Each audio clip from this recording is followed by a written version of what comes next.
Welcome back to my YouTube channel, Halina't Matuto't Maging Matinik. So for today's video, I'm going to discuss how to solve rational inequalities. Rational inequalities. So last time, we're done in solving rational equations. So next is rational inequality. So ano bang mga symbols ng inequality? So may makikita kang greater than, less than, greater than or equal, less than or equal. Ito yung mga inequality symbols. So here are the steps in solving rational inequalities. First, rewrite the inequality as a single fraction. Single, isang fraction. On the other side of inequality symbol and 0 on the other side. Step 2, determine over what interval the fraction takes on positive and negative values. So, para mas maintindihan natin, let's have an example. So, example number 1, solve the inequality. 2x over x plus 1 is greater than or equal to 1. Okay, gawin muna natin yung step 1. Sabi diyan, rewrite inequality as single fraction. So, isang fraction lang daw. Tapos, yung nasa kabilang side naman, 0. Yung nasa right side ng inequality symbol, dapat 0. Okay, ibig sabihin, itong nasa right side, ililipat natin dito sa left side. So, magiging 2x over x plus 1, ililipat natin si positive 1. Pag lumipat ka at dumaan ka sa symbol, maiiba ng sign. So, magiging negative 1 is greater than or equal to 0. Okay. Yan na, nagawa ko na. Yung nasa other side ay 0. Okay, pero dapat i-apply natin to. Dapat single fraction. Isang fraction lang ang makikita natin. Parang ngayon kasi dalawa. Isa, dalawa. Fraction din naman to kasi may denominator to na 1. So, isa, dalawa. Gawin muna natin tong single fraction. Paano po yan, ma'am? Ano yung LCD natin? X plus 1. So, x plus 1 lagay mo dyan. X plus 1. Then, divided by dito, multiply dito. X plus 1 divided by x plus 1, the answer is 1. 1 times 2x, the answer is 2x. Next, x plus 1, may 1 dito na denominator, hindi lang nakikita. X plus 1 divided by 1, ang sagot ay x plus 1 pa rin naman. X plus 1 times negative 1, o wag nating idiretsyong i-times, ilagay mo natin dito. Si negative 1, ita-times natin kay x plus 1. Okay, ma'am, ano bang mas madaling paraan, ano bang ginawa mo, ma'am? Parang itong whole number na to, tinimes ko lang dito sa denominator natin na x plus 1. Ito yun, no? Negative 1 ito, tapos itong x plus 1, ito lang din yan. Itong 2x, kinopya ko lang. O, parang ganun lang yung madaling technique. Tapos, is greater than or equal to 0. Ngayon, solve mo muna natin to. Distribute natin sa parentheses. So, magiging ang sagot na dyan ay 2x, tapos negative 1 times x, edi negative 1x. Tapos, negative 1 times positive 1, the answer is negative 1 is over x plus 1. Okay, then, may i-combine tayo eh. 2x minus 1x, the answer is 1x pa rin, or kaya x plus x minus 1. Ulit, 2x minus 1x, 2 minus 1, the answer is 1, 1x. Hindi na naman natin sinusulat yung 1, kaya lagay mo na lang x. Tapos itong negative 1, wala naman siyang kamukha, binaba ko lang. Yung denominator naman natin ay x plus 1. Then, kopyahin mo pa rin to. Is greater than or equal to 0. Nagawa na ba natin yung step 1? Nare-write na ba natin in single fraction? Yes. O, single fraction na. Isang fraction lang siya. So, good na yan. O, after that, ibig sabihin, ipaghiwalay na natin yung numerator and denominator. So, dito, yung parehong yan, i-equate mo sa 0. Pag sinabi kong equate, i-equal. So, ito muna tayong numerator. So, ang numerator natin ay x minus 1 i-equal sa 0. Yung denominator naman ay x plus 1 is equal to 0. After that, find the value of x. Hindi pagka find the value of x, dapat x lang ang matitira. Ililipat mo yung constant. Kung inilipat mo to, so ang x mo na ngayon, kabaliktaran lang, magiging positive 1. Dito naman, ang x mo naman ay, ilipat mo to, yung positive magiging negative 1. Okay, so meron tayong dalawang value ni x. Positive 1 at saka negative 1. Ngayon, gagawa tayo ng number line. Gagawa tayo ng number line para malaman natin kung part ba ng solution or hindi. Okay, sabi dito, ang x mo ay negative 1 at saka positive 1. So, si negative 1 dito yung nakapwesto eh, negative 1. Tapos si positive 1 dito yung nakapwesto. Tama ba? Yung nasa left side, mga negative. Yung nasa right side, mga positive. So, aalamin muna natin kung shaded ba siya or hindi. Okay, o balik tayo. Unahin muna natin itong 1. X is equal to 1. So, lagay natin x is equal to 1. Tapos, bumalik ka sa original. Ito yung original, di ba? Kopyahin mo. 2x over x plus 1 is greater than or equal to 1. Ayun yung original eh. Okay, tapos yung x mo, paltan mo ng 1. Yung x mo dito, paltan mo ng 1. So, magiging 2 times 1. tapos over 1 plus 1 is greater than or equal to 1. 2 times 1, the answer is 2. 1 plus 1, the answer is 2, is greater than or equal to 1. O pwedeng i-divide. 2 divided by 2, the answer is 1. 1 is greater than or equal to 1. True or false? Tama ba si 1 ay greater than or equal to 1? Yes po, kasi may nakalagay naman na equal eh. Siguro kung greater than lang yan, mali yan. Pero may nakalagay na equal, so true. Ibig sabihin, part ng solution si 1. Kaya ang gagawin mo sa number line mo, si positive 1, isi-shade mo. Kasi part siya eh, true.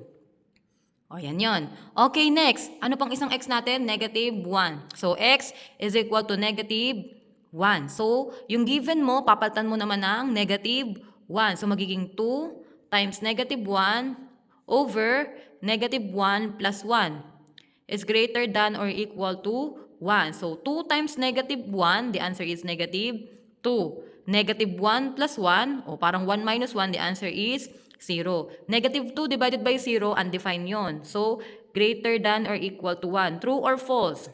False, kasi nga undefined yan eh. So, the answer is false. Ibig sabihin, hindi ko shade-shadan si negative 1. Hindi ko siya shade-shadan kasi hindi siya part ng solution. Tapos, ngayon, di ba, parang yung line natin nahati sa tatlo. Parang meron tayong naging segment. O ito, pangalanan natin itong A. Ito B. Ito yung C. Nahati siya. Gusto pa rin nating malaman kung meron pa dyan sa segment na yan na part ng solution. Okay, paano malalaman? O mag-start muna tayo kay A. Si A ay paganto, pa left side, papunta siyang left side, ibig sabihin pa negative siya. O, ang bigay mo na lang na example, ano yung negative number na malapit kay negative 1? Negative 2, di ba? O, sige, try natin. X is equal to negative 2. Gusto lang natin malaman kung itong side na to, part pa rin siya ng solution. Kaya nagbigay ako ng isang example, negative 2. So, palit tayo sa given pa rin. Itong given natin, palitan natin ng negative 2. So, magiging 2 times negative 2 over negative 2 plus 1. Okay, ganyan yan, di ba? O, solve natin. 2 times negative 2, the answer is negative 4. Negative 2 plus 1, magkaiba ng sign. 2 minus 1, the answer is 1. Negative 1. Tapos negative, negative, parang na-cancel na yung negative. 4 divided by 1, the answer is 4. Anong sabi dito? Greater than or equal to 1. Greater than or equal to 1. So, tama ba na malaki si 4 kay 1? Nakabuka talaga kay 4, tama ba yon? Yes po, tama. Ibig sabihin, true. Totoo. Part ng solution. Ibig sabihin, ang gagawin nyo sa number line class, shade-shadan nyo to. Kakapalan nyo siya ng shade kasi nagsisimbolize yan na part yan ng solution. Kasi true ang naging sagot eh. Ayun ang ginawa ko, shinidan ko tong side na to. Ma'am, bakit mo shinidan lahat? Eh, isa lang naman yung kinuha mong example. Kasi mag-aano na yon, magtutuloy-tuloy na yon from negative 2 hanggang negative 3 to negative infinity. True na lahat ang magiging sagot mo. O sige nga, kung ayaw nyo maniwala, ano kasunod ng negative 2? Negative 3, sige mag-negative 3 tayo. Negative 3. O ang original natin, ito, 2x over x plus 1 is greater than or equal to 1. So yung x natin palitan ng negative 3. So 2 times negative 3 over negative 3 plus 1. So, sabi dito, 2 times negative 3, the answer is negative 6. Negative 6 over negative 3 plus 1, the answer is 3 minus 1, the answer is 2. Negative 2, cancel si negative. 6 divided by 2, the answer is 3. 3 is greater than or equal kay 1. O, totoo ba o mali? Mas malaki daw si 3 kay 1. Nakabuka kay 3 eh. Yes, true. Ibig sabihin, tama nga talaga. Part na talaga ng solution simula negative 2 hanggang infinity, negative infinity, true siya. Pero hindi kasali si negative 1 kasi unshaded siya. O, tingnan nyo, unshaded. Mag-start lang kay negative 2 hanggang negative infinity. Okay, kay B naman tayo. Ano yung number na nasa gitna ng negative 1 at saka positive 1? Isa lang naman yun eh. Ano lang si B? Nasa gitna daw ng negative 1 at saka 1. 0 lang, di ba? So, x is equal to 0. Tingnan natin kung part din siya ng solution. Yung given mo, palitan mo lang ng 0. So, magiging 2 times 0 over 0 plus 1. 2 times 0, the answer is 0. 0 plus 1, the answer is 1.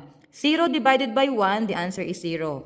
0 is greater than or equal to 1. Tama ba? Si 0 daw ay mas malaki kay 1? No, so false. Ibig sabihin, hindi mo shade-shadan tong nasa gitna kasi hindi siya part ng solution. Ganyan lang siya. Hindi mo siya kakapalan kasi hindi siya part ng solution. May iba pang number sa gitna ng negative 1 at saka 1? Wala na, di ba? Kaya, okay na to. 0 na yan. Next, ito namang side na to, yung pa-right side. Ano naman yung number na kasunod ni 1? Yung papunta sa infinity, positive infinity. Ano yung pinakamalapit na yung kunin nyo? So, makukuha nyo ay 2, di ba? So, tingnan naman natin kung tama si 2. X is equal to 2. O, ulit ang given natin. Ang given natin ay 2x over x plus 1. Si x palitan mo ng 2. So, magiging 2 times 2 over 2 plus 1. 2 times 2, the answer is 4. 2 plus 1, the answer is 3. Ang hirap naman nan, ma'am. Paano namin malalaman kung tama ba kasi naka-fraction din. Pwede nyo namang i-mix number. Paano i-mix number yan? Parang 4 divided by 3. 4 divided by 3, pwedeng pinakamalapit ay yung 3 din. So, 4 minus 3, the answer is, may remainder na 1. So, yung sagot mo ay 1 and 1/3. Mas madali na siya. 1 and 1/3 is greater than or equal to 1. Tama ba? 1 and 1/3 is greater than or equal to 1. True. Kasi may 1/3 eh. Pati kung 1 man yan, tama din yan. So, 1 and 1/3 is greater than or equal kay 1. So, true. Kung true siya, ibig sabihin part ng solution. So, lalagyan mo, kakapalan mo ngayon to. Kasi part siya ng solution. Part ng solution. Ganyan ang itsura ng line natin. Okay. Ma'am, sigurado ka bakit mo sinidan agad? Sure ka na ba agad na lahat ng simula positive 1 hanggang positive infinity, part ng solution? Isa lang naman yung binigay mo example. Sige, magbigay pa tayo para maniwala ka. Anong kasunod ng 2? 3. Palitan natin yung x natin ng 3. So, magiging 2 times 3 over 3 plus 1. 2 times 3, the answer is 6. 3 plus 1, the answer is 4. 6 divided by 4, mahirap siya eh. Pwede mo namang i-mix number. 6 divided by 4, tapos 1. 1 times 4, 4. 6 minus 4, the answer is 2. So, ang sagot ay 1 and 2/4. Or 1 and 1/2. 1 and 2/4 is greater than or equal kay 1. Tama o mali? Tama. True eh. Mas malaki naman talaga si 1 and 2/4 kaysa kay 1. Ayan 1 and 2/4 is greater than or equal to 1. True. Ibig sabihin, tama tong desisyon natin na kapalan natin lahat to kasi lahat yan ay part ng solution. So, paano gagamitin niya ng interval? Na-discuss ko na yun ng first quarter. Tingnan natin dito. Sabi dito, ito ay negative infinity, yung nasa left side. So, pwedeng negative infinity hanggang negative 1. Pero kasali ba talaga si negative 1? Tingnan nyo, kasali ba talaga siya? Hindi siya kasali kasi unshaded siya. So, pag unshaded, lalagay mo ng parenthesis. I-apply natin yon. Yung gitna, kasali ba? Hindi na, kaya huwag ka nang magsulat na. Ito na lang tayong nasa right side. So, mag-start ka naman dito. Pa-right ka naman. So, mag-start ka muna kay 1. So, lagay mo si 1 dyan. Anong lalagay mo kay 1? Parenthesis din ba? Naku, mali tayo. Hindi parenthesis ang gagamitin dyan. Ang gagamitin, tingnan nyo, shaded. So, dapat bracket. 1 hanggang nag-e-extend kasi lahat to kasali. So, positive infinity. Tapos, pag infinity, ang ginagamit naman talaga natin ay parenthesis. So, para malaman natin na ayan yung part ng solution, gamit lang tayo ng union. Diba, ang ibig sabihin ng union, pinagsama natin. So, ang magiging sagot nyo ay negative infinity to negative 1, union of 1 at saka infinity. So, ito yung sagot. Ito yung mga part ng solution. Example, solve the inequality. 4x plus 5 over x is greater than 3. Okay, ang first step ay gawing single fraction, tapos yung nasa right side ay 0. So, ano ililipat natin? Ang ililipat natin si 3. So, pag nilipat mo siya, magiging negative 3. So, magiging 4x plus 5 over x minus 3 is greater than 0. Ayan ang first step ha. Pagkatapos, gagawin na natin isang fraction. So, x pa rin ang denominator. X divided by x, 1. 1 times 4x plus 5, ganun pa rin. 4x plus 5. Next, x divided by 1, may 1 yan dito sa baba. Ulit, x divided by 1, the answer is x. X times negative 3, negative 3x. Lagay ko nga yung 1 dito. Okay, ulit, x divided by 1, the answer is x. X times negative 3, the answer is negative 3. Is greater than or equal to 0. Ngayon, sagutan mo muna yung numerator kasi may magkamukha. Sinong magkamukha? Si 4x, kamukha niya si negative 3x. Combine natin. 4x minus 3x. So, the answer is 1x or kaya x na lang. Tapos, walang kamukha si positive 5, kaya baba mo si 5. Yan. Tapos, ang denominator natin ay x pa rin. is greater than or equal to 0. Isang fraction na lang ba tayo meron? Yes, edi nagawa na natin yung step 1. So ngayon, paghiwalay na natin. Ito munang numerator, equate natin sa 0. X plus 5 is equal to 0. So ang x natin, lipat, so magiging negative 5. Ito naman, x, equate mo din sa 0. May mangyayari pa bang lipatan? Wala na. So ang x mo is equal to 0. Ngayon, gawa ka ng number line. Ayan na, nakaready na yung number line ko. Sabi dito, may 0 and negative 5. Si 0, lagi naman yan nakapwesto sa gitna. Eh. Ito yung 0. Wag mo muna siya ha. O, ganun lang. Isang bilog lang muna. Ito yung 0 mo. 0. Tapos, asa naman yung negative 5? Nandito siguro yung nakapwesto. Negative 5. Bilog lang muna. Mamaya natin malalaman kung shaded ba siya or hindi. Ngayon, alamin na natin kung shaded. Umpisahan natin kay negative 5. So, isulat mo yung original given. Yung x mo, palitan mo ng 5. So, 4x plus 5 over x is greater than 3. O, palitan na natin yung x mo. So, magiging 4 times negative 5 plus 5 over negative 5. Solve ko muna ulit. 4 times negative 5, negative 20. Negative 20 plus 5 over negative 5. Negative 20 plus 5, the answer is negative 15. Negative 15 over negative 5, so parehong negative, cancel na yung negative. 15 divided by 5, the answer is 3.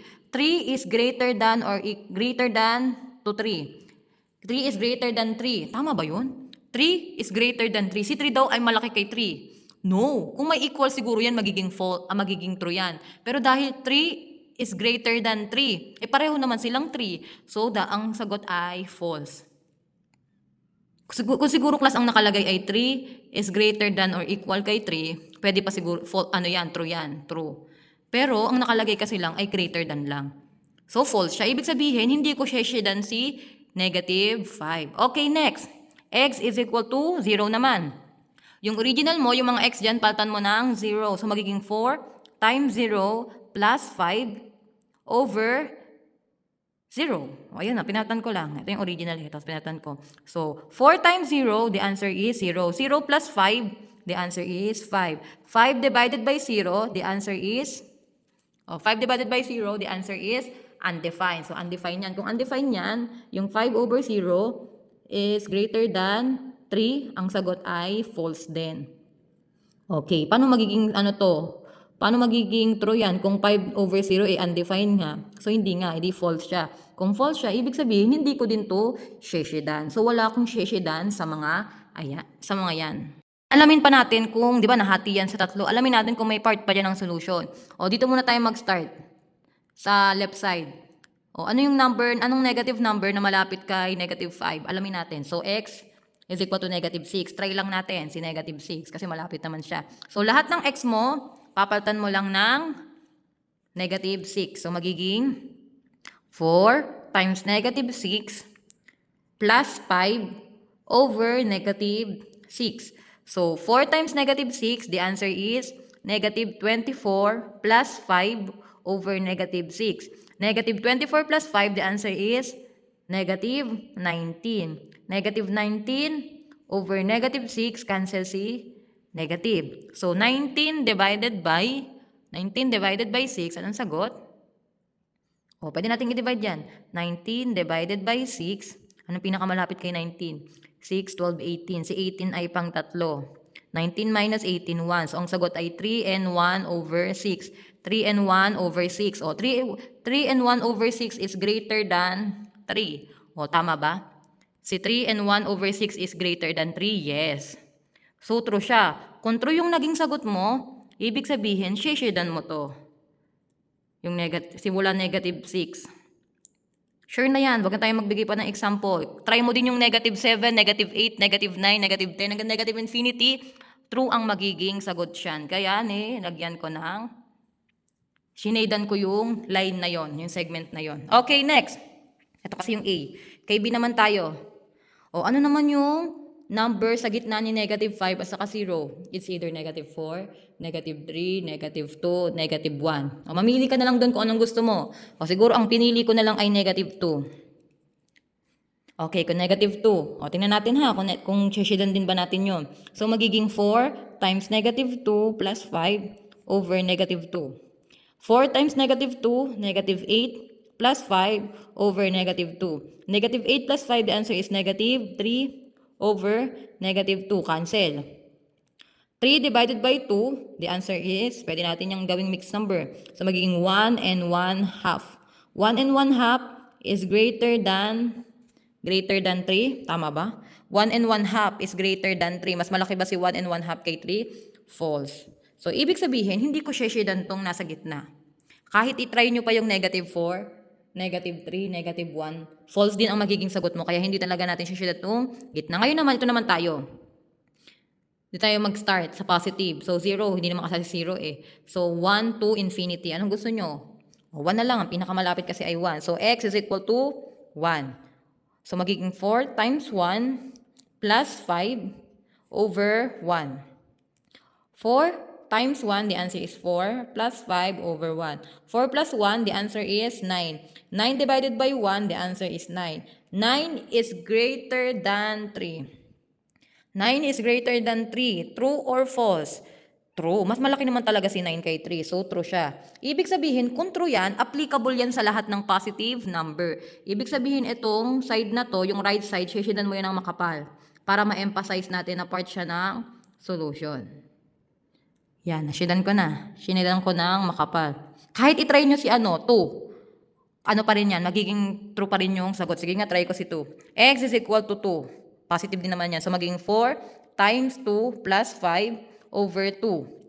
4 times 2, the answer is 8. 8 plus 5 divided by 2. 8 plus 5, the answer is 13. 13 divided by 2, 13 divided by 2, anong pinakamalapit ay 12. So, pang 6 siya. So, 1. So, ang sagot ay 6 and 1 half. 6 and 1 half is greater than 3. 6 and 1 half is greater than 3? True. Ibig sabihin, tama talaga. Applicable talaga siya. Kahit isa lang yung itry mo. Ngayon, dahil nalaman mo ng ganyan, alamin na natin yung interval. O mag-start ka muna dito sa left side. Ito, negative infinity. So, pag negative infinity, ang ginagamit natin ay parentheses. Ilalagay din natin si negative 5. Pero hindi porke ibig sabihin na nilagay ko si negative 5, kasali siya ha. Para lang natin malaman kung kasali, dapat bracket ang nakalagay. Pero pag parentheses ang nakalagay, hindi siya kasali. O tumingin ka kay negative 5. Unshaded siya. Kung unshaded siya, anong gagamitin ko? Parenthesis or bracket? Very good, parenthesis, kasi hindi siya kasali. Tapos lagyan mo lang ng union, kasi pagkasamahin natin. Ngayon, hindi to kasali, kaya wala kang ilalagay dito. Dito ka naman sa side na to. Dito ka mag-start. O sabi dyan, 0. Pero yung 0 ba ay kasali? Hindi siya kasali, kaya parenthesis. Ito, nag-i-extend yan. Ibig sabihin, infinity yan. Pag infinity, ang ginagamit natin ay parenthesis. So, ito yung sagot mo na interval. Yan, ganyan yan. Example number 3. Solve the inequality. X minus 4 over x plus 5 is less than 4. Okay, anong unang step? Ilipat. Okay, so magiging x minus 4 over x plus 5. Ililipat mo tong positive 4, kaya magiging negative 4. Tapos, less than 0. Laging 0 yung nasa right side. Okay, then gagawin na natin isang fraction. Anong denominator natin? Ito lang, x plus 5. Ang technique lang yan, kung x plus 5 to, kinuha mo lang yan dito. Ito, kukopihin mo lang. X minus 4. Kasi x plus 5 divided by x plus 5, 1. 1 times x minus 4. X minus 4 naman. Dito naman, x plus 5 divided by 1. May 1 kasi dito. Ang sagot ay x plus 5 pa rin. Yung x plus 5, ita times mo kay negative 4. So, lagay ko lang. Negative 4, ita times kay x plus 5. Pwede yung diretso nyo na ng class. Ito, i-times mo agad sa denominator. Pwede na yan. Tapos, less than 0. Tapos, solve mo muna to. X minus 4, negative 4 times x, negative 4x. Negative 4 times 5, negative 20. Over x plus 5. It's less than 0. Then, combine like term. Kung sino magkamukha. Ito, may 1 to di lang pinapakita. 1x minus 4x. Parang 4 minus 1, the answer is 3. Kaso negative. Bakit? Mas malaki kasi si negative 4x. Okay, ngayon, negative 4, negative 20. O, combine mo lang. Pareho naman silang negative. Negative 4, negative 20. The answer is negative 24. Over x plus 5 is less than 0. Ngayon, pwede natin paghiwalayin. Okay, start muna tayo sa numerator. Sabi dyan, negative 3x minus 24. Ang unang ginagawa, equal sa 0. After mo ma-equal sa 0, ililipat mo yung constant. So, magiging negative 3x is equal to, ano mangyayari kay negative 24 pag dilipat? Magiging positive 24. Kailangan x na lang, kaso may kasama pa rin si x. Sinong kasama ni x? Negative 3. Paano mawala si negative 3? Divide both side by negative 3. X na lang. 24 divided by negative 3, negative. 24 divided by 3, the answer is negative 8. Bakit negative, ma'am? Kasi magkaiba sila ng sign. Ay, nag-divide ka. Once na magkaiba ng sign, negative ang sagot. Ngayon, itong denominator, napakadali. X plus 5 is equal to 0. Lipat si positive 5. So, magiging x is equal to negative 5. So, ayan na yung x natin, negative 8. And x is equal to negative 5. Then, gawa na tayo ng number line. O, saan nakapwes si negative 5? Kahit hindi, kaya dito ko na lang ipwes si negative 5. Pag mo munang lagyan ng shade, ha? Tapos, saan nakapwes si negative 8? Kanya dito ko na lang ipwes si negative 8. Yan. Kahit hindi naman left side, basta lagyan mo naman ng lagyan mo na lang ng number sa baba. Okay, ngayon alamin natin kung shaded ba siya or hindi. O, unahin na lang muna natin itong unang-una, negative 8. X is equal to negative 8. Yung original given, yung x mo palitan mo ng 8. So, magiging negative 8 minus 4 over negative 8 plus 5. Negative 8 minus 4, o pareho silang negative. So, magiging negative 12. Pagsamahin mo lang. Tapos, negative 8 plus 5, magkaiba ng sign. 8 minus 5, the answer is 3. Kaso negative 3. Bakit? Mas malaki si negative 8 compare kay positive 5. Negative 12 divided by 3, parang cancel na si negative. 12 divided by 3, the answer is 4. 4 is less than 4. Tama ba? Si 4 ay maliit kay 4? No. So, false siya. Ibig sabihin, hindi mo to sheshedan. Hindi part ng solution si 8. False eh.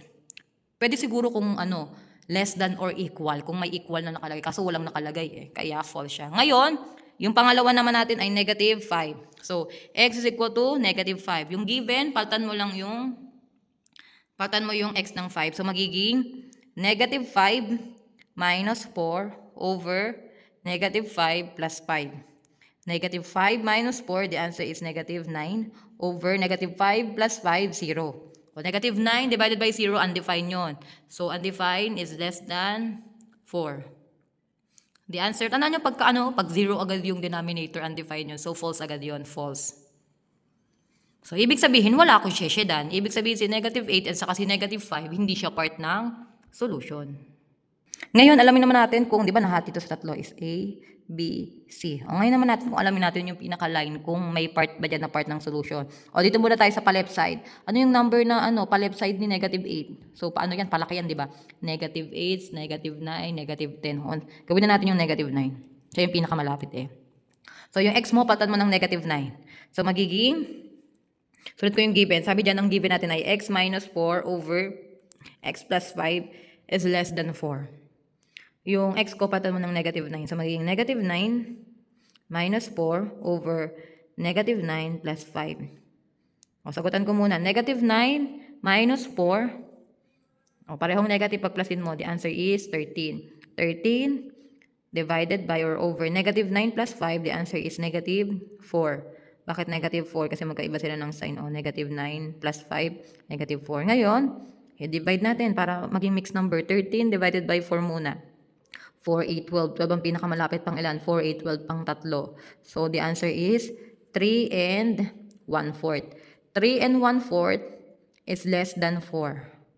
Tama ba? Si 3 and 1/4 ay maliit kay 4? 3 and 1/4 ay maliit kay 4? Yes, tama. So, true siya. Ibig sabihin, sheshedan ko to.